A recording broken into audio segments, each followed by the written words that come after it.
The bell chimes 10, if people could take their appropriate seats.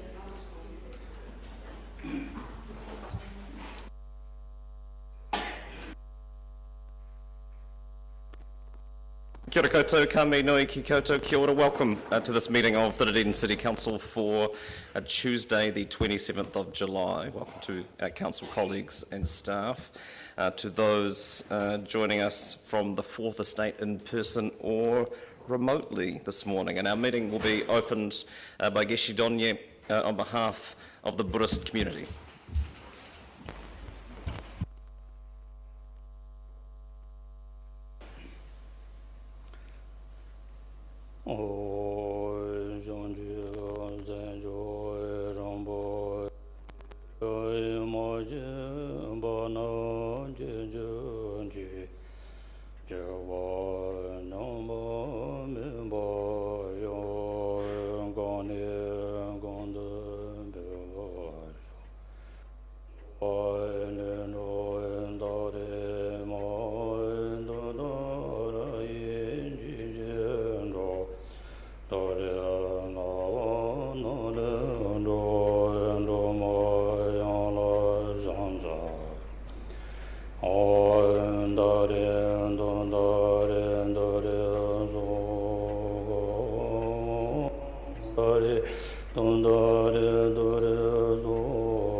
There are no deputations to the public forum, nor are there any apologies for the meeting.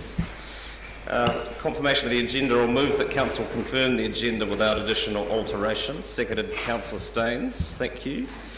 All those in favour? Aye. Those against?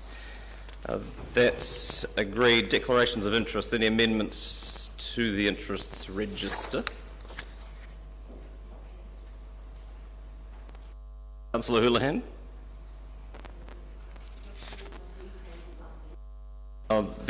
The register is provided in the papers for the meeting, but we can make sure that the appointments made in the last round are included if they haven't been already. Anything further? In which case I'll move that we confirm the interest register for elected members. Note the register, confirm the proposed management plan, and notes the proposed management plan for the executive leadership team. Seconded, Councillor Gary. All those in favour? Those against? That's agreed. Item 6, confirmation of the minutes. 6.1 is the ordinary council meeting held on the 30th of June. Ms Sullivan. Just a clarification on page 3, item 2.3, just clarifying that Ms Kewini Doig spoke as a member of the Māori community of Dunedin, so we'll make that correction accordingly and I'll put it on the website. Thank you. With that amendment, I'll move that the minutes be confirmed as a public part of, confirm the public part of the minutes of the ordinary council meeting held on the 30th of June. Seconded, Councillor Gary. Any discussion? I'll put it. All those in favour? Those against? That's agreed. Item 7, minutes of community boards. Councillor O'Malley. Your Worship, I move that the Council notes the minutes of the Waikawa Coast Community Board meeting held on the 14th of April 2021. Thank you. Seconded, Councillor Walker. All those in favour? Those against? That's agreed. Item 8, the Strathtyre Community Board. Councillor Lord. I'd like to move that Council notes the meeting of the Strathtyre Community Board held on the 15th of April. Councillor Raddick. All those in favour? Those against? That's agreed. Item 9, actions from resolutions of council meetings. I'll move that we note the open and completed actions from resolutions of council meetings. Seconded, Councillor Staines. Any discussion? Being none, I'll put it. All those in favour? Those against? That's agreed. Item 10, the forward work programme from the 10-year plan 21 to 31, incorporating the 22-23 annual plan. Councillor Barker. I just have a question on page 30 around Dunedin Railways. I'm just excuse me for a second while I just find my it was so staff will on the report from the 31st of May. So staff will this item will be added to the council work programme, which was continue with our financial and strategic analysis on options 3 and 4 in conjunction with DCHL, OCRT, mana whenua and stakeholders. And I was just concerned that those options around looking at Dunedin Railways weren't captured in the forward work programme. The forward work programme summarises that it is captured in the work staff are doing. I'm happy to include it in there if you would like, but this is a more high level kind of plan of work. So this isn't the resolutions necessarily, it's... Okay, so we've had feedback from the public, so I just wanted to make sure that it was captured. It's certainly been captured. This work programme summarises the resolutions rather than necessarily write them in their entirety, because some of them, it would have made this document unworkable. Okay, thank you. Nothing further. I'll move that council note the forward work programme from the 10-year plan 21 to 31, incorporating the 22-23 annual plan. Seconded, Councillor Gary. Any discussion? I'll put it. All those in favour? Those against? That's agreed. Item 11, Dunedin City Council submission on the government policy statement on housing and urban development consultation. Ms Wikaida. Ms Brown.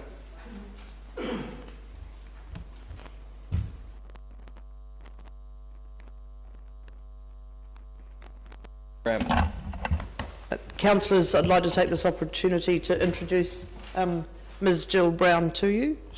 I've mentioned to you, she's a secondment from Kaingaora, and we've worked really collaboratively with Kaingaora to identify that housing is a priority obviously for both of our organisations.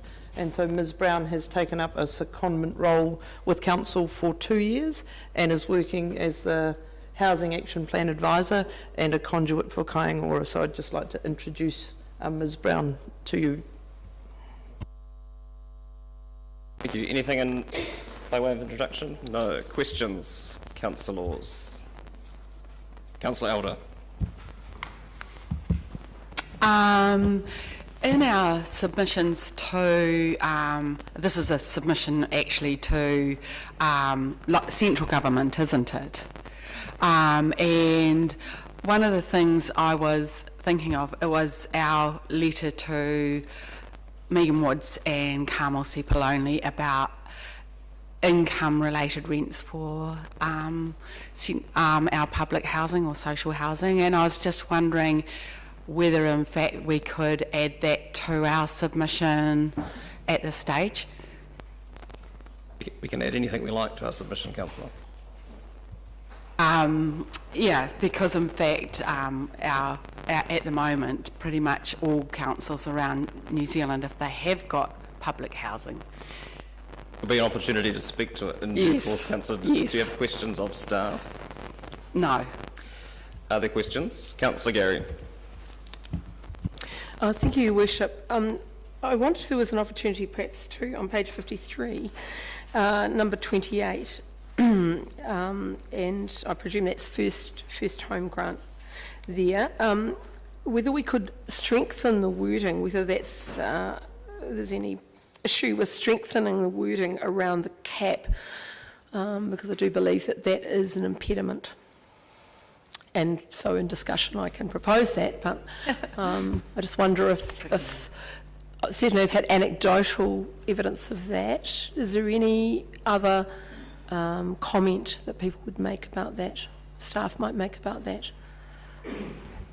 It's being a factor. Hello, councillors. Thank you for the welcome. I don't see an issue with us talking. Sorry, can you speak more directly into that microphone? Oh my goodness. Kia ora, councillors. That wording can definitely be looked at for strengthening if that's what you wish. Thank you. Councillor Walker. Yep, thank you, Your Worship. Thank you for this submission. The only question I have is on page 46, and it's item 10 at the bottom there, when the second paragraph, quite rightly, it talks about improved collaboration, blah, blah, blah. For example, through a one-stop shop approach. And I don't know if this is for Miss Brown or Miss Wikaira, but what does that look like, that one-stop shop? Thank you, Councillor. I think what that refers to is that there are a number of agencies that community members have to kind of navigate, and that there might be an option to have a one-stop shop, or what tends. We've also kind of referred to it as a whānau order approach, where people can get all of their needs met, perhaps by visiting one particular agency rather than multiple agencies. That does get confusing. Yep, seems very sensible. Yep. Thank you. Councillor Houlihan.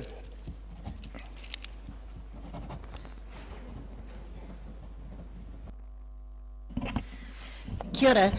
Thank you. Yes, I noticed that one shop stop, and I was delighted to see it. I've been talking about it for ages, and I think it's a great idea. And I wondered in here, something I've noted all the way through is some suggestions of things that council and the government could perhaps do a bit better, but because it's our submission, there's some of those things that probably aren't appropriate to put in here. But I think the one-stop shop is great. Thank you very much for suggesting that, because I've heard that a lot, that would help ease things. A lot of people say we get to a certain point and then it costs them a lot more money because there hasn't been that communication. Yes, I have got a question. My question is, do you think in here there's a couple of things I thought were missing, is just talking around working with developers, working with property investors, and building those relationships and emphasising the importance of that. I read all this, but I didn't see that in there. My question is it possible to well, you're going to say we can add anything we like. Okay, there's the answer, I suppose. So We've saved ourselves some time in speaking to the resolution. I've got another question. Do you think also... Another seems a generous description, but carry on. Kāinga Ora has a lot longer, I believe. Is that correct, to do the healthy homes standards, even though the government has told the private sector they have to do it by a certain date? Is it correct that state houses, so people living in those state houses, have to wait another 2 years? Is that correct for that work to be done? That is correct. There is a program of work with Kāinga Ora called Healthy Homes, which is due to finish 2023. Primarily that was because of the number of homes that they had to manage. Are we mentioning that we'd like that to see that expedited, done quicker? We're mentioning all the things that are written in the submission, Councillor. I know, but so this is question time. I'm just wondering, putting that proposal is that something we could look at adding, that we think it would be appropriate for the government to set an example to do things a bit quicker when they're demanding stuff of private, other people, and yet they're waiting 2 years, I think. Councillor, it's possible to put anything this council decides is appropriate in our submission, and so staff have drafted something based on our strategic framework and on the various housing initiatives that we have in place, and trying to line up various policies. If councillors want to make changes, then it's for you to follow the process and suggest them, get the support of your colleagues, and staff will make them. For clarity, the deadline that Kāinga Ora had was equally true of all publicly owned housing, so our housing portfolio also had a later deadline than that of privately owned housing. Yeah. So can I Does that mean we have 2 years longer at council to do that work for healthy homes? Because my understanding is There were two deadlines, one for privately owned properties and one for publicly owned properties, and we are a public landlord. Yes. Yeah. So we have 2 years longer, do we? Yeah, there were two deadlines. Thank you. Councillor Walker. Sorry, just realised I do have another question. Page 52, it's item 25. It's just the comment in our draft here that we talk about creative solutions to prevent and reduce homelessness. Overseas examples should be considered. So the question basically is that more of a generic aspirational statement, or are you actually specifically thinking of certain places overseas? Of course, overseas being quite a large place. That is correct. It is a generic statement. Councillor O'Malley, then Councillor Reddick. Thank you, Bishop. Just page 45, the government questionnaire talks about Te Tiriti o Waitangi, and it's mostly about relationship with Māori and Mana Whenua. And then in our answer, we adhere to the principles of the Treaty of Waitangi. Is that deliberate, or could that be changed to Te Tiriti? If it relates to the questionnaire directly, and I would argue potentially that the principles might be different. Thank you, Councillor. I believe we did have this conversation or discussion in Council a wee while ago around the difference between Te Tiriti o Waitangi and the Treaty of Waitangi, and the unpacking what the Tiriti of Waitangi means as opposed to understanding what the Treaty of Waitangi means is slightly different. And so we have, because our strategic plan mentions the Treaty of Waitangi, we have continued to use that wording. And thank you very much for that answer. Then could I ask then that our submission reflects the subtlety of that statement, because the questionnaire refers to Te Tiriti, and yet I completely concur with what you just said. So can we clarify that why we are saying the treaty in our answer in the submission, please? Yes, we can do that. Then on page 51, we have reference to different housing options, and the last two are Kamatua Housing and Papakaianga. And I just clarified with a couple of you before the meeting, so some of that stuff is already in our district plan. Could we again, in our submission and our answer, say that not only do we support these things, but in fact some of them are already in our existing policies and activities? Yes, we can do that. Thank you. Councillor Reddick. Yes, on page 52, I am curious as to what examples exist of creative solutions overseas that reduce homelessness, and in particular how they differ from item 26 in our submission, which provides a range of positive housing options transferring in and out of homelessness.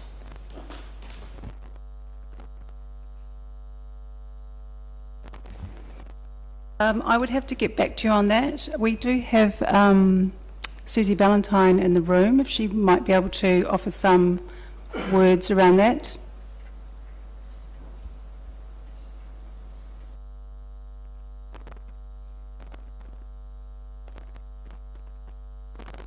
Oh, sorry, could you clarify the question again? Yes. What examples of creative solutions exist overseas in the first instance?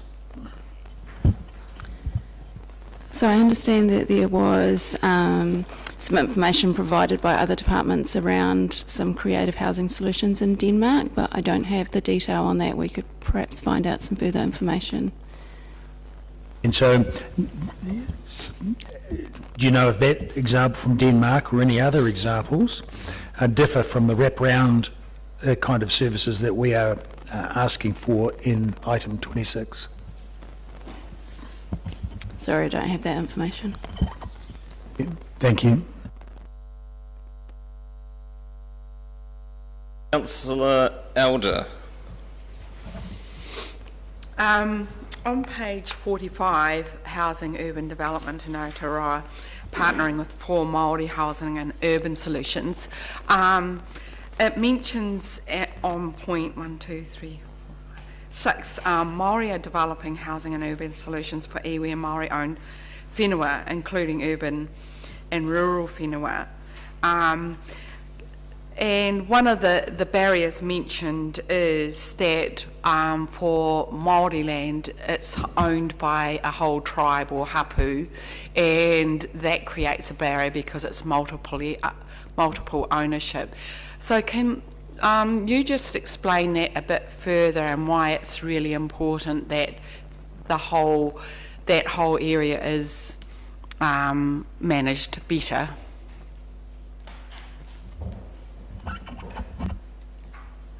Thank you, Councillor. So Māori land, as you've mentioned, is multiply owned. And what that means is that essentially in many cases, such as getting loans, infrastructure, a range of different things that would enable the land to be utilised in a particular way is not able to be done. And so where that has been able to be done is when the land is held as a trust and the land has been able to be developed in a particular way through that kind of an ownership. Does that cover some of your question? Yeah, because there's some systemic barriers around multiple ownership and accessing infrastructure or loans and funds, etc. So that needs to be changed to enable that growth in that area. Yeah, thank you. Councillor Houlihan. Thank you. Yes, I've got a couple of questions. Around the freshwater plan, and this is in relation to page 48 where it talks about infrastructure and building new homes and things, the legislation that the government is putting forward that ORC is probably mainly working on, and I assume we're doing a little bit on it, I'm not, but something like that impacts infrastructure in a big way, but it's something that the government has stipulated needs to be done, and which, so I'm just wondering if we should mention some things like that to say there is an impact, from these things, the policies that the government is asking that these be implemented has a direct effect on the infrastructure, but of course there's so many changes with the infrastructure, it's a very tricky one to even answer because it might not be us who are controlling it, but is that, so you're going to say, you can put whatever you like in there. Okay, this is hard to have a discussion on this one. Well, it's not a discussion, Councillor. It's an opportunity to ask questions of staff who have prepared the paper that we will then discuss in debate. So, then do you think it would be, maybe a good idea to put some things like that could be a barrier towards meeting those, or make it slightly more difficult or challenging to meet some of those things? Do you think that could be a good idea to mention some of those and say, well, look, that I understand why you're doing these, but the impact, just let you know, the impact of those is this, you know what I mean? Councillor, I don't think it's fair to ask staff as to whether or not your suggestions are a good idea or not.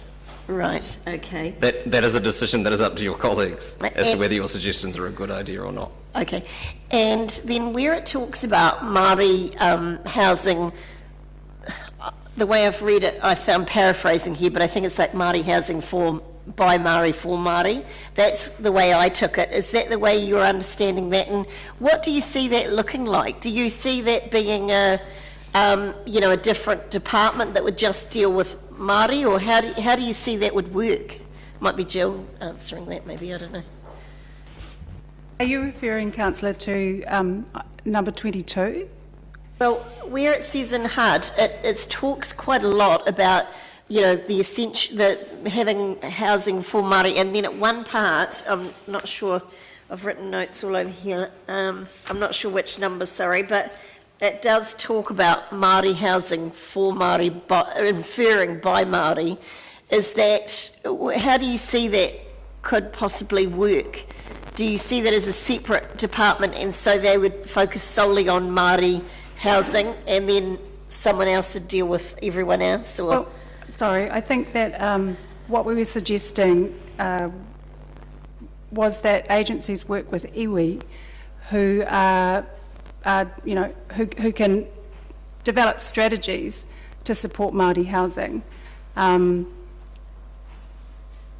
was the suggestion. okay, because even in HUD it talks about that, and you don't see. Do you know what I mean? You don't see that being a separate department, or like that Māori would set up and deal with solely Māori housing themselves, or that's what it sounded like. I'm trying to clarify if you think that is what it was suggesting. Well, Te Puni Kōkiri currently does that work and does work across agencies and does bring together a lot of, not just housing, but works in the housing space quite strongly. That is already happening. Right, so at the moment we consent all building and things like that, but you're saying that could change. Is that what's being proposed here? I'm sorry, I'm not quite sure of your question. Okay, thank you. Councillor Raddick. Thank you. Item 29. We're asking the government to conduct an urgent review of the WINS accommodation supplement in partnership with territorial authorities. Do we have a desired result from that review? We've just asked for a review. I'll take a look at it, but do we have a desired result that we'd like to achieve?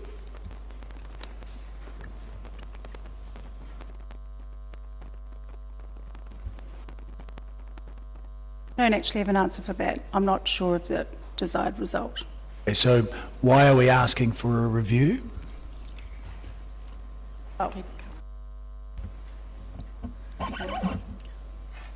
My feeling is that we want to be involved in any review moving forward. And so if we don't express that, we may be left out later. But we're actually calling for a review, so I thought there might naturally be a reason. That's the IRAs. The accommodation supplement framework is reviewed on a semi-regular basis anyway, but it doesn't include territorial authorities as part of that. Yes. And my understanding of what is being suggested here is that it happened more frequently and it involved us. So what difference would it make to us and our ability to provide housing if the accommodation supplement was provided to tenants of local authority housing? It already is, Councillor. Sorry? It already is. You're confusing it with the income-related rent subsidy, which explicitly isn't available to tenants of council housing. But our tenants can access the accommodation supplement currently.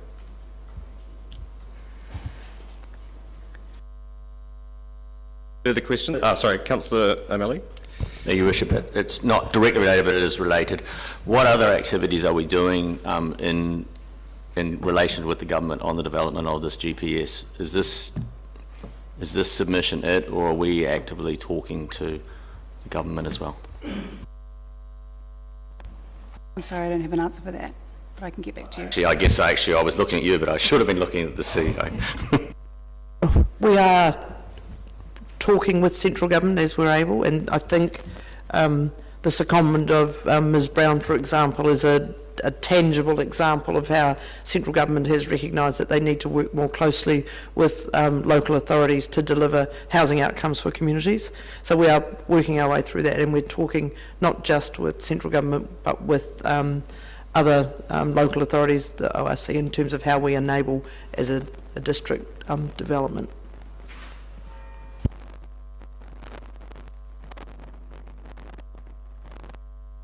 Councillor Elder and then Councillor Raddick.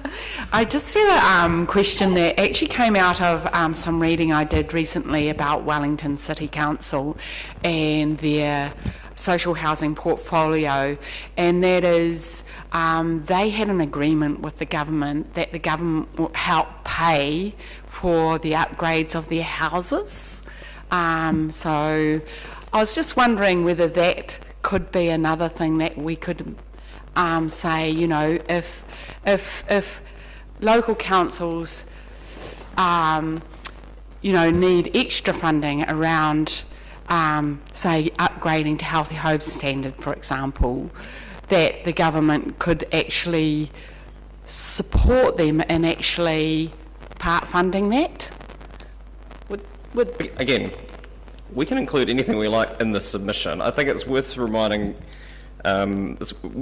ourselves of what we're being asked to submit on, which is an early piece of work to inform the GPS on housing, which by its very nature is a high-level strategic document focused on outcomes and objectives, and less so directly about what an individual specific mechanism might be for achieving those outcomes or objectives. And I think the commentary that's made in the submission as it stands around partnerships, etc., would speak to exactly the kind of suggestion that you've made based on what has happened previously in other territorial authorities. But that doesn't prohibit us from including it. It's just a question of whether or not this is the right place to have that level of debate. And what I would say is I'm in active discussions with Wellington about how they manage their portfolio and what might be different than how we manage ours. Councillor Reddick. What difference might the income-related rent subsidy make to our ability to provide housing if it was included in benefits to tenants? So you have to be careful not to mix up the accommodation supplement and income-related rents. So income-related rents is for everybody who is in a social house owned by KO or a community housing provider house. And that has its own rules and its own regulations. For everybody else who's on a lower income, whether they own their own house or whether they rent, they are eligible for an accommodation supplement, whether they're working, whether they're on a benefit, whatever, and that's aimed to keep people in their homes. Does that help? That is helpful, thank you. But in essence, though, Councillor, a potential outcome would be that we would be able to charge higher rents for our existing tenants, knowing that that wasn't going to impact them directly. Because if that was available to them, how we set our rents wouldn't matter so much, because what they pay is more directly related to their level of income.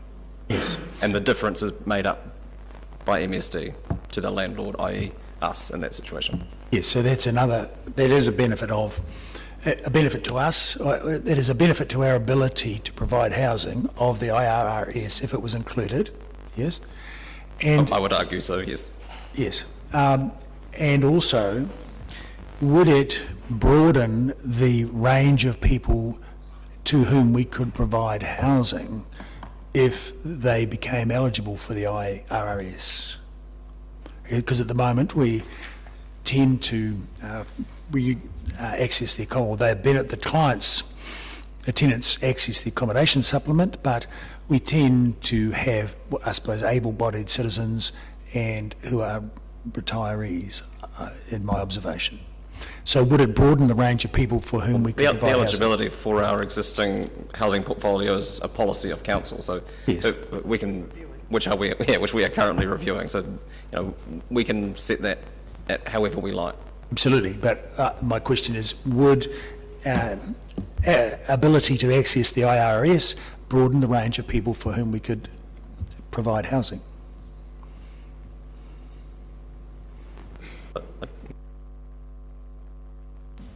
So if council advocated for IRS to be adopted from government and they agreed, for everybody who was going to be IRS suitable, it's only for new tenancies for a start. Yes. And they would have to come off the social housing register. So we would have very little control over who we housed who were IRS suitable. We could still house people off our own wait list, but they would not be eligible for IRS. So it's a double-edged sword. In the same way that currently we have tenants not all of our tenants access the accommodation supplement. A significant percentage of them do, but that's incidental to them meeting the criteria that we have set for people living there. Yes, well, I'm just looking to understand the difference that the AS versus the IRS would make to our portfolio and our ability to provide, and of course, to me, it forms a significant part of the submission to HUD. So we haven't mentioned IRS in our submission, so why not?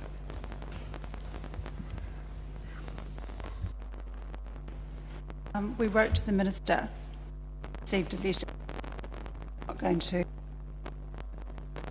change current policy. Right. But it's the existing policy of council that we advocate for it to be made available to our tenants, and there's I've drafted an amended resolution in support of the submission that would include that, to be reiterated in our submission in this instance. Did you say you have drafted? I have, yeah. And that will come up? Yeah. Wonderful, thank you. So, but in an answer to my question, just to paraphrase your answer, at this stage of what we have in front of us, because we've had a letter back from government saying that's not their policy, we haven't submitted at this point, but we will discuss that in discussion. Yes, great, thank you. Questions? Councillor Houlihan. Kia ora, this is probably a question for Jill. Do you know if Kaingora is actively looking to do partnerships with private investors around?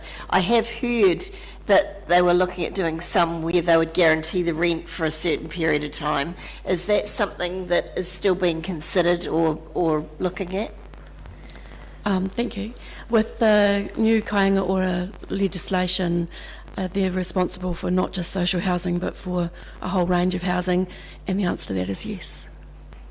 Thank you. And how are they promoting that to investors so that investors know about that? Like, in the south, in Te Waiponamu, which is the area that we're in, there is an acquisitions team, and they actively have feet on the ground.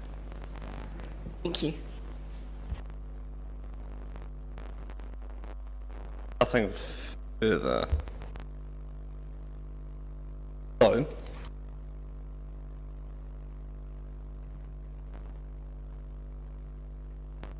if that. Oh yeah, that's fine.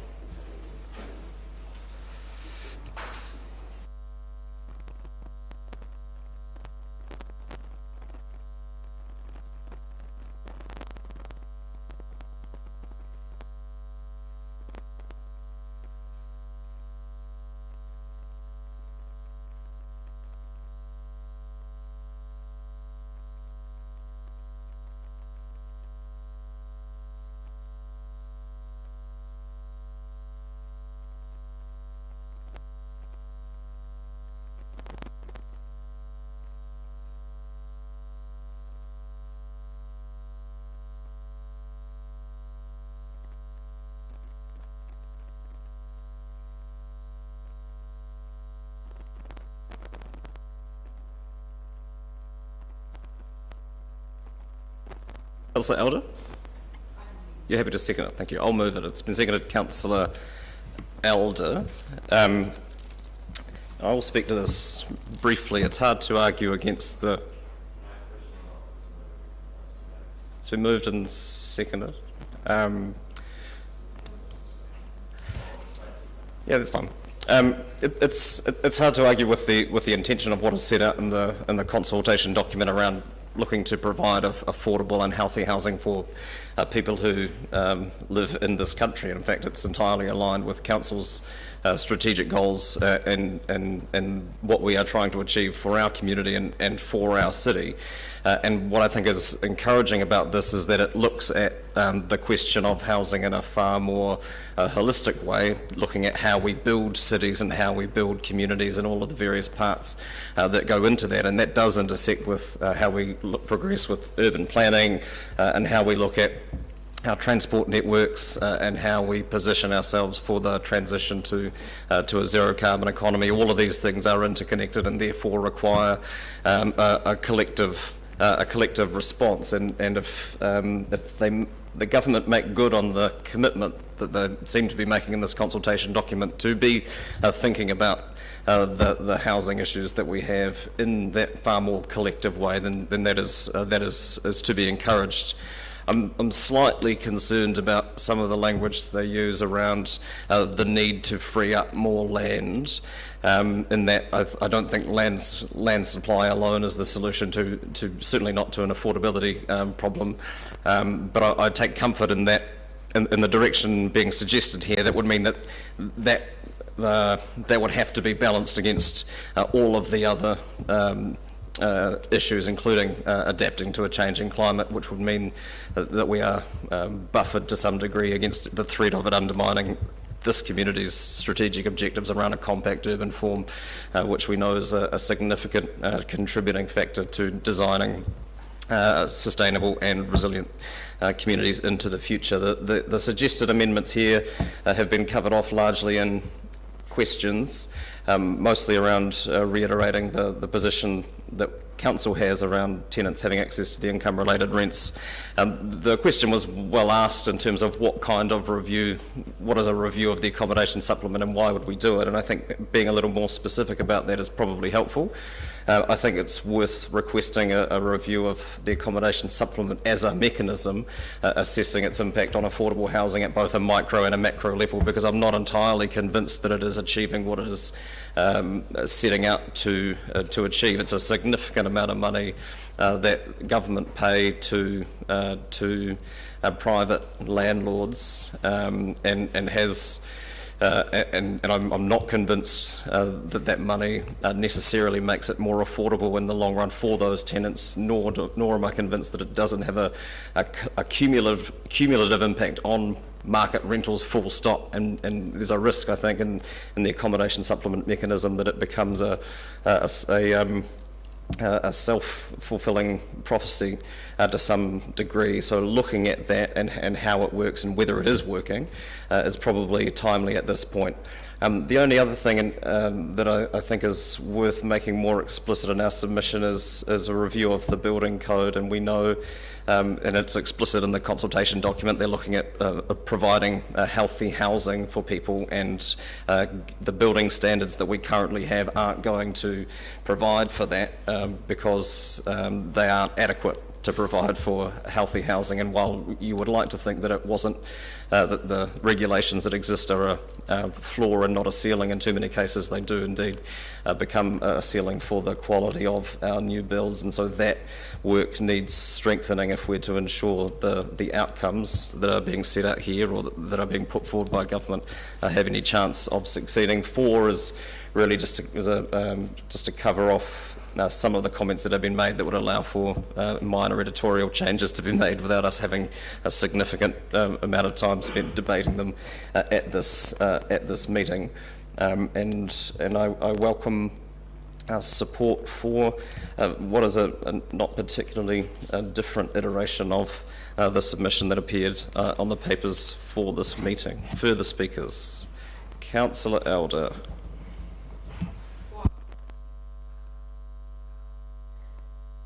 I've sent an email around to everybody just at point 1 reiterating our position related to income-related rents. And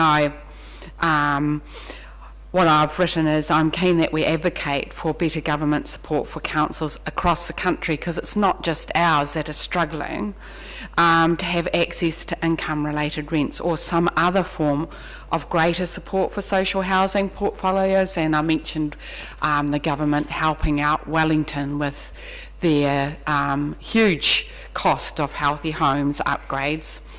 And under wellbeing through housing, page 44, could we add a paragraph or something along the lines of most councils across New Zealand have a commitment to providing social housing. Councils are finding it increasingly difficult to manage their housing stock while keeping it cost efficient. The increasing costs of maintenance, and anyone who has to do maintenance on their homes knows this, bringing large portfolios up to healthy home standards and the need for new social housing means under the current funding models, there is an ever-increasing gap, and we see this in our budget, but it's not just in our budget. You look at Wellington's budget, and it is massive, between the current rents to enable low-income tenants affordable rents and the actual cost to sustainably provide affordable, healthy and accessible housing for our most vulnerable. For many councils around the country, their social housing portfolios have been running at a deficit for a number of years now, and the government needs to step up because we are in a housing crisis, and councils have a significant role to play in actually resolving some of the issues, especially for our most vulnerable. In 2014, the government enabled community housing providers to be paid income-related rents for providing warm, dry and affordable housing alongside pastoral care and support. Unfortunately, the councils providing social housing do not qualify. Should councils qualify for income-related rents for their social housing, it would enable them to increase their investment to maintain, upgrade and develop more social housing, and that is responsive to their community's needs, and that's including homelessness and unaffordable rents, and is sustainable for the long term. And a lot of councils would love to develop further their social housing. We encourage the government to review its settings for supporting local government social housing in the light of ever-increasing costs and increasing community need, and there is increasing community need in a context of a housing crisis with rents going sky high and the affordability of houses. Local government is actually well placed for developing community housing that is locally responsive but needs central government to support with co-investment to achieve greater outcomes for the well-beings of this community. And I think our request is particularly important in the light of the current housing crisis. So I totally support that. I agree that we need to review the accommodation supplement mechanism and also our building code with the objective of ensuring better quality new builds. Another area that I think that the government needs to look at is actually how do we build cheaper houses in the sense of the materials, etc. Because in fact, the cost of building a house is extremely high, and exploring other options related to affordable housing is really important. Thank you. Councillor O'Malley. Thank you, Worship. It's interesting that when we get to these submissions, we talk about discussing them in this phase, but in fact standing orders is a little bit difficult to discuss in standing orders, and we could always suspend them, but that I think would open up a Pandora's box and we may not get out of the chamber for 4 or 5 hours. But I do think there's an issue, which is sort of how well we can nuance these once we receive them. And I'm just looking at point 2 on the item that we're moving, and we already have reviews of the accommodation supplement. I think in some respects what we're requesting is in fact that local authorities be involved in that review more directly, is probably what we're asking. I'm happy to support this as it is. This submission is a necessary part of interaction with government, but it's only a part of it, and that's why I asked my question of what else are we doing, because if we don't follow this up with actual direct communication, we'll just be one of many written submissions. And I think you can take what we're looking at under 2 different types of headings. One is the ability of people to access housing in general, and there's been a fair amount of commentary on rent and other such things. But also the other part is new builds and increased building capacity, which hasn't really been a big focus of the questions and really speeches up to this point. I'll just go back to rent, then I'm going on to the other one again. We've mentioned the IRS, and it's here specifically in our submission. I take Ms. Brown's commentary quite carefully about in terms of whether we would or would not even access it and what it will actually do to our ability to make new builds. But I would think about the response we got from the ministers with their letter, and it speaks to me to some extent, a lack of true and meaningful engagement, because in their letter they made the presumptive mistake that we were using that just to get more income, in my opinion. Whereas in fact what we were doing was saying if we had more income from those houses, we could build more of them. And our ability to build more housing is dependent on our access to any income streams at all. So whether we do or do not access the IRRS, or would we, at the moment it is prohibited from us. And I think I would like the government to address that prohibition, that's all. Now, new builds and development. I want to kind of acknowledge that there are many changes coming through from government, and there's changes in the RMA. And I go back to one advantage I had of living in the northeast of the United States was in the summer we'd have massive thunderstorms. They were so big that you could hear the thunder an hour away before the storm hit, and it would still be a sunny day. Now I'm warning us that we've had thunder in the distance and a lot of government change coming. And in some respects, some of the questions asked here are related to what will come later on our ability to control our district plans, whether we're the controllers of it or other such things. I support what's going on here, by the way, when I say this, and I support what we've said, but I think we must understand we're in the early stages of a very large debate, of which this is one component of it. And so while I support this submission, and we need to do this submission, I also say to the Chief Executive, as I ask that question, I will be hoping that we as a city are actively engaging, and so that our voice and our views on these changes are taken into account, and this doesn't get dominated necessarily by the larger population centres who tend to be the focus of the government. Thank you. Councillor Gary. Thank you, Your Worship. And first of all, wanted to extend a welcome to Ms Brown. A warm welcome, because I have no doubt that her work as a conduit between Kaingaora and DCC will be hugely pivotal at this important time. Thank you to Ms Ballantyne and Ms Wikaira for the report. I just want to focus on two matters, and I consider them in the context of a minor editorial change in one case and just a comment on the other. I fully support this motion. However, I suggested a strengthening of the wording for item 28 around the regional price cap. And I did so because I think this is a really urgent matter. I note, having just looked up the median house price for Dunedin City on the 13th of May this year, was $621,120 versus the cap of $425,000 for first home buyers. And that's a difference of nearly $200,000. Now, the prices themselves are an obstacle, yes, but for all, that price cap shuts so many first home buyers out from the very beginning, and I have seen anecdotal evidence of that being a real issue in the current market, and has been for some time. So I do think we need to urge that there be a review of that for our city. Secondly, the building code, and I support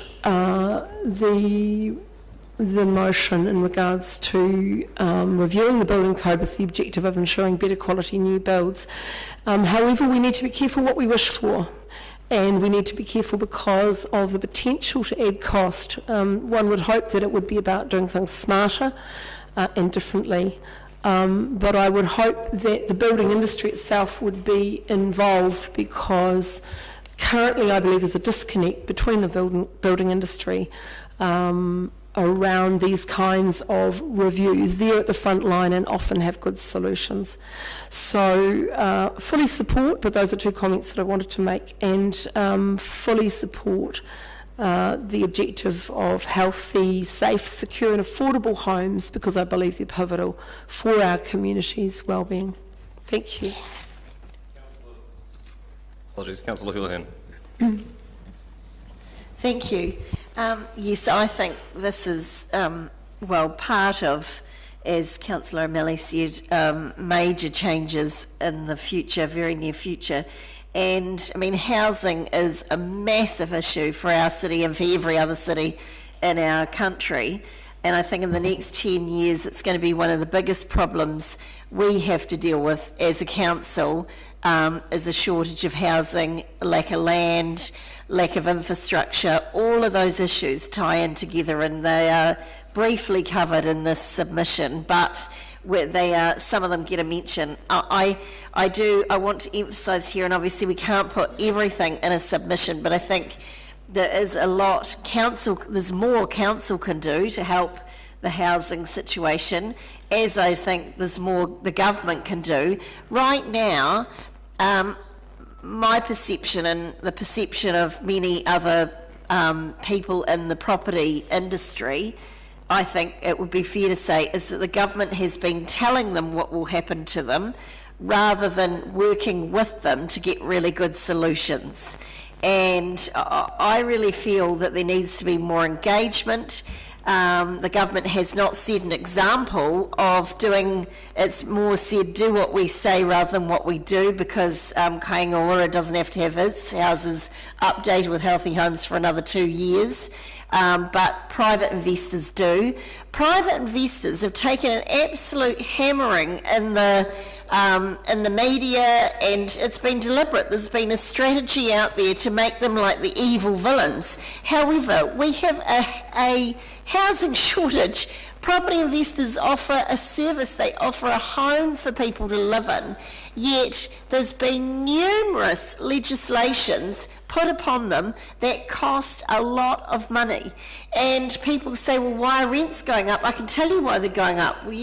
The government's taking away tax deductions that every business is entitled to, but for some reason property investors, even though they run a business, are going to be having this opportunity taken off them, which is unfair and unreasonable in my opinion, but it creates a loss and a massive hit financially to investors, which of course is not what the government wants, but it's going to end up meaning higher rents. The government, in my opinion, needs to think about what it's doing here, because all the legislation it puts on investors is going to end up with rental people paying more rent. And it's like when you go into a cafe to get a coffee and the coffee's gone from $5.50 to $6, you don't argue with the cafe owner. I mean, they have increased expenses. Same with investors. So it's not the investors' fault that there's costs going up. Sure, there are some poor landlords, that don't do the best job, but the majority of investors are there to do a good job. And the reason I'm talking about this is because it's connected to housing. If we work well with investors and developers and build good relationships and make it easier for them to build, do you think we're going to get a better result? It would make sense for more housing in our city. And a lot of people right now are saying they're bogged down with red tape. They've got huge amounts of legislation pushed on them. How about we try and make it easier rather than harder to fix a problem that is crying out to be fixed? You have people sleeping in their cars. We talk about homeless people. We've got to do something more than just slam the landlords. Let's look at solving some of these problems. For example, I love the idea, and thank you for putting it in that submission around the one-stop shop, is that at council, I've been saying this for a while, but if you come in and you're a builder or a developer and you're doing a job, what they've said to me regularly is that each department isn't talking to each other. And so what it means is that you come in with one issue, you go away, and then you have to come back again with another, and you might see a different person, they tell you a different thing. This ends up being a longer process and a more costly process. And I'm sure the council doesn't intend that, but this is what often happens. We need to make it easier, and I urge council to look at maybe giving a person building a home a case manager that they come to, they talk to that one contact, and then they say, what do we need to do? So that then they can keep coming back to them and they find out what they need to do. This will save money and save time. We need to look at solutions that help rather than hinder. Councillor, your time is up. Thank you. For the record, yes. It didn't come up on the interests item earlier, but you're still a member of the Otago Property Investors Association. Yes, I am. Thank you. Councillor Raddick. Yes, thank you. I fully support this, and I'd like to commend the staff for their wide-ranging submission and a great number of points speaking to the government ideals that they're looking for and the helpful suggestions that they have made.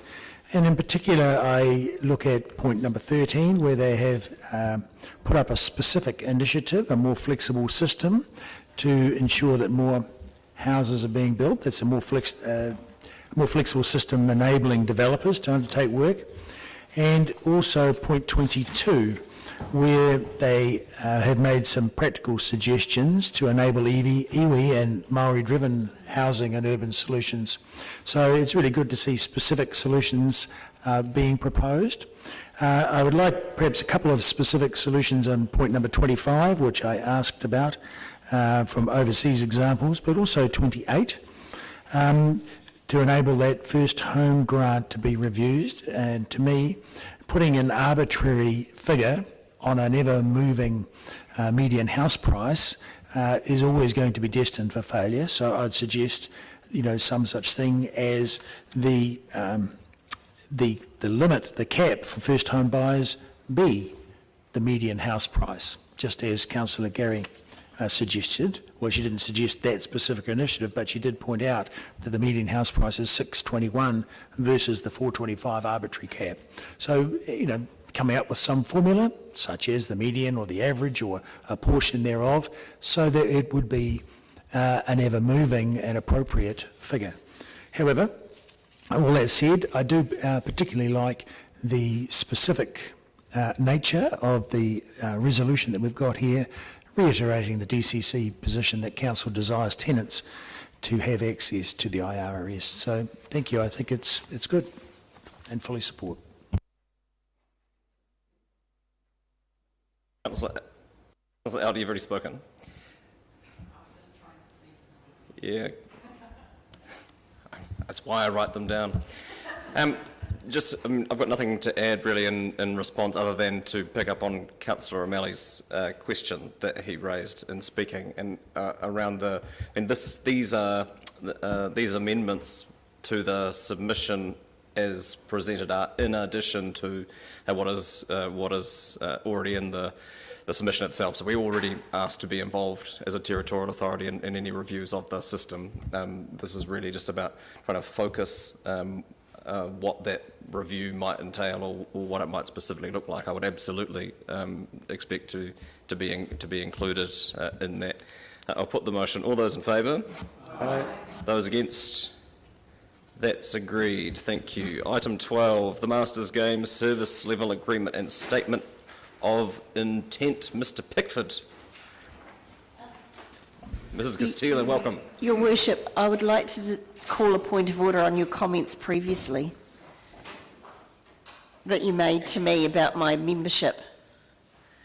I asked a question of you as to whether you're still a member of the Property Investors Association. And I'd like to raise it as an issue because I don't raise with you that you're a Green Party member when you talk about environmental issues. It is listed on clearly for everyone to see. I haven't hidden it, and you said it as if it's something sinister. I thought it was inappropriate and disrespectful. I think it's sinister. I think giving a speech in support of the property investors, it's entirely relevant to be reminded of that. I just wanted to be sure, Councillor, that it was still up to date in our interest register.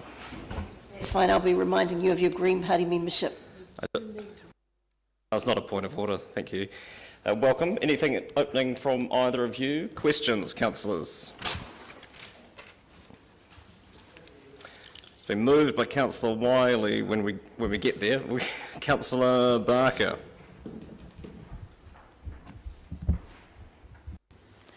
I just noticed a few things in the what's it, attachment A.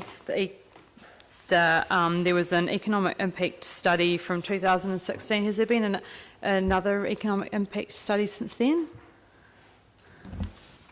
There hasn't, but we've actually put in place one through the Enterprise Dunedin, and that for this time coming through now. The 2022 ones. I also noticed, this is on page 64, I'm just not 100% sure if there's any missing words under the first goal 6.2 visitor nights. It just says increased supporters, and it hasn't got a number around that or a percentage, and I just wondered whether there was a bit of the paragraph missing, or is that just a general increased supporters? It hasn't actually changed from last time. So I think it's generally the supporters of Dunedin attractions, so increase them to actually, while they're here, to attend other attractions within the city. My next one, sorry, I wonder whether we should add in around the Chief Executive approving some minor editorial changes, because there's just a little number here on page 65. It has satisfaction with the Masters Games, and then it has outcome for 2020, and given that that's passed, I just wonder whether that should be changed as well. I think that was, page 69, Goal A, DCC is the employer, and we have a new title for the General Manager, Strategy and Governance.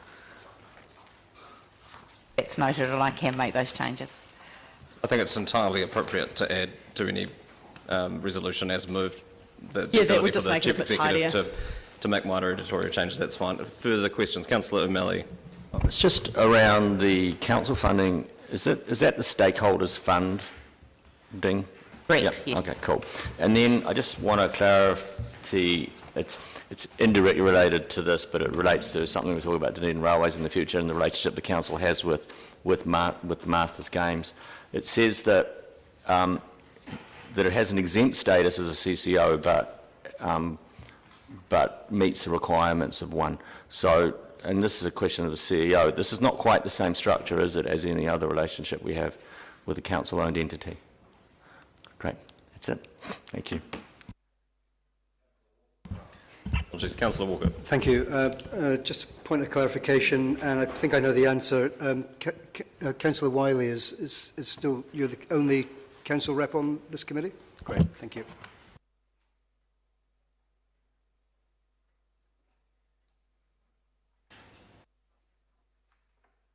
No further questions. Said councillor has indicated a willingness to move the resolutions as set out. You're comfortable adding a subsequent clause around minor editorial changes? Thank you, councillor. Is there a seconder? Seconded, Councillor Elder. Councillor Wiley. Oh, okay. Further speakers? Councillor O'Malley. Didn't really have to put it on my interest register, but I have been a user of the Masters Games, which also resulted in the worst political picture of me I've ever seen. The only thing I really wanted to raise actually was indirectly to this item, and that is this is an organisation that the council owns that operates successfully under a different structure, and I'm hoping that as we go forward with the structural looking at Dunedin Railways, we could consider something that mimics this. I do want to comment too on the games itself, though. They are thoroughly enjoyable as a competitor, and I think that they do great things for the status of the city. Thank you. Councillor Walker.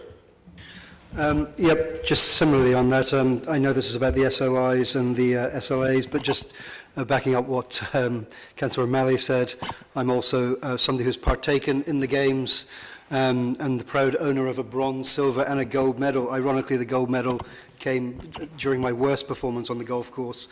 As Councillor O'Malley said, I think this is an integral part of the city's events landscape. All I would urge, I guess, as we move forward to that date, I think it's 2036, I think, is when it's up for renewal. I just think it would send a good message if we're continuously looking to refresh the product as we move forward. I am somebody who has competed in the past and has decided not to in subsequent years, and I just think there's a great opportunity next year on the back of the ongoing Olympics in Tokyo to sort of leverage off the goodwill that everyone's feeling around sport now, just to maybe just think what parts of the product are sounding good, keep those, but what can be added to that product to just make it a little bit more attractive moving forward. But congratulations to all the team and the work you've done on this over the years. Thank you, Councillor. I welcome support for the inclusion of rhythmic gymnastics in the programme. Councillor Elder. Will you be taking part in that? I'm running out of excuses. I would just want to congratulate the Masters Game on the amazing work they do. And one of the things I think it demonstrates is that our investment in our parks and recreation facilities enables us to have facilities that support a wide range of sports, indoor and outdoor. And I think it sells our city as a place that has invested wisely in the parks and recreation and space. And I would like to also congratulate not only the Masters Games, but also our policies and investment in the parks and recreation space, which supports also so many health and wellbeing outcomes for Dunedin. So I think Dunedin's been visionary in that space. Further speakers? Councillor Gary. Thank you, Your Worship. At a time when people are looking to travel domestically and looking for an opportunity to go somewhere different that they might not have been before, which I don't think is going to go away anytime in the near future, there's a real opportunity to increase the numbers attending, I believe, and I take Councillor Walker's point about off the back of the Olympics and the excitement about different sports. I have to say that last games, I recall speaking with participants at the hub and the very many compliments about the work of the Masters Games staff in making them welcome, the processes being very streamlined and thoroughly enjoying the city. And this is when the rain was tipping down, as we all remember. They loved it. And so huge compliments in the past, and I think there's huge opportunities in the future because of our post-COVID, although we're not really in post-COVID, our global pandemic situation. And I have to, just on a lighter note, say I was intrigued by the variety of activities, particularly when I heard from Councillor Staines about the wine tasting event. Cornhole is more competitive than you might think. Further speakers? Councillor Wiley. Thank you to the councillors that have previously spoken. Yes, this is a major event for our city. Yeah, Councillor Walker, I do agree with you, the Olympics, and there will be many of those who, especially in the older bracket over the age of 50, that want to showcase their sporting prowess and earn more gold medals. Well, over 60 then. But anyway, there will be, well, again, I can't see anybody here not wanting to participate in the wine tasting.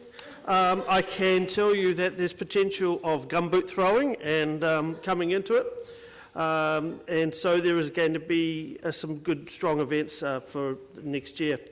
The other part is it's been a positive, and you'll get in the papers in another meeting. There's some additional board skill set coming to the table that again is strengthening the approach the Masters Games Committee take to running this event and working with Vicky and her team. Again, there's a great skill set there, and I think it's a great asset for the city. And I truly believe that there will be something for everybody around this table to be able to participate next February. Thank you, Councillor. I'll put the motion. All those in favour? Aye. Those against? That's agreed. Item 13, proposed event road closures for August and September 2021. Ms Benson, welcome. Ms Wallace, welcome. Mr Tannock, welcome.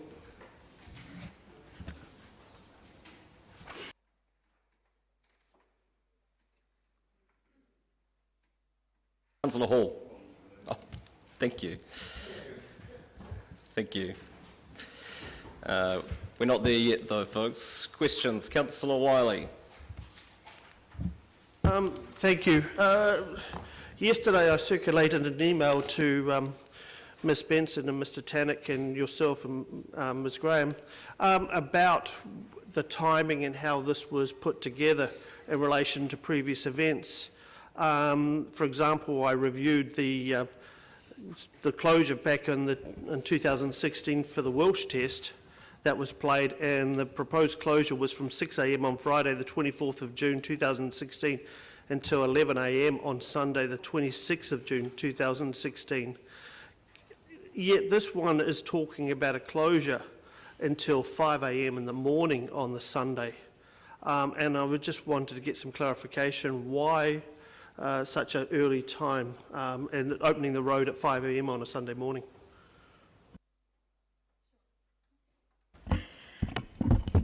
Kia ora, I can answer that one. From a city activation point of view, we have consulted with the businesses in the Octagon, and we're not aware that they are putting up extensive marquees like they did for the Wales test. You also referred to New Year's Eve, and for that, the reason for the extended closure time is because we have a significant stage and sound system to take out. For this activation, the stage will be coming down the same night as the test, rather than in the morning. So, when I see so you're not anticipating anybody putting a marquee up or anything like that, or you haven't heard, none of the bar owners have requested any information on that? No, they haven't. When we circulated that these were the proposed times, they were provided with 2 weeks opportunity to provide feedback, and we have not received any that they would like to extend it on that Sunday morning. Okay. Then, I guess, is there, I guess, at this meeting, the decision made at this meeting, there will be no ability for them to extend it or ask for a 2-hour extension or anything along those lines once we pass this today, correct? So 5 a.m. will be a harder. So, essentially, the lack of engagement from the bar owners moves that time period to a 7 a.m. Well, it's currently 5 a.m., but to move that time, there really is, because no bar owner or any other person associated with the Octagon has requested it to be 7 a.m. or 9 a.m. or whatever. It's going to essentially stand as in our papers, correct? Councillor, and I think we need to be careful. We have given the bar owners an opportunity to feedback. None of them have requested a time outside of that. You can't assume that they haven't been engaged or haven't engaged with us. They may be perfectly comfortable with the time, because that time has worked for a great many other events, and they probably have reasonably slick operations that can accommodate that 5 a.m. time. It's one we've used many times before. And further, any amendment to what is proposed at this point would require another round of public notification and feedback and so on. Thank you. Councillor Reddick. The Chief has answered my question that that time has been used plenty of times before and it's been fine. Further questions? Moved by Councillor Hall, seconded Councillor Vandevers. Would you like to speak to it, Councillor? Further speakers? Or speakers? Denying him the right of reply. No. Councillor Elder. Oh, I just think it's great that we can activate the Octagon, and as the Mayor put in our his comment around how Dunedin does so well with our stadium. This is part of the picture of activating the Octagon and making it a really great place for celebration.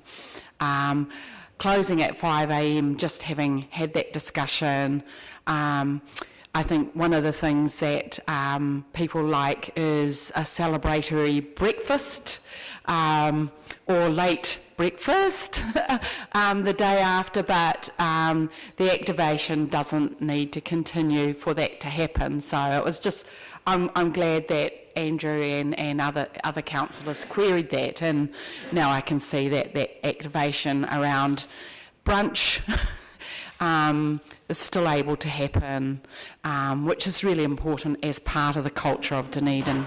So congratulations on those decisions. Thank you, Councillor. The good news is brunch hasn't been cancelled, no. Further speakers? Councillor Hall, anything in response? I'll put the motion. All those in favour? Those against? That's agreed. Item 14, Remuneration Authority determination for the period 2021/22. Ms Sullivan, welcome. with one proposed amendment to the schedule of reimbursements. Indeed, it's just a clarification. There is a mistake on page 138 of your agenda. There has been no intention to remove the access to a car park for community board chairpersons. That's just a drafting error, so apologies for that. Will be rectified. Nor will they be paid a monthly stipend for the privilege of using it, as it appears in the documentation. Thank you. Questions, councillors? Councillor Gary. A point of clarification, Your Worship. Should we, this is a noting... No one left to vote on it if everyone sat back, councillor. No, that wasn't my question. My question was, if we, no council, I want a clarification, if any councillor can turn down the advice. Thank you. That's a no. No, the only thing optional is reimbursements that people can choose to claim or not. Yeah. No questions. So I'd like to move the recommendations. Moved by Councillor Staines, seconded Councillor Elder. Would you like to speak to it, councillor? Speakers? I'll put it. All those in favour? Those against? That's agreed. I will move now that we exclude the public for the reasons outlined on the order paper and that the meeting adjourn to enable the members of the public and media to leave. Seconded Councillor Walker. Will come back at 11:35. All those in favour? Those against? That's agreed. Thank you.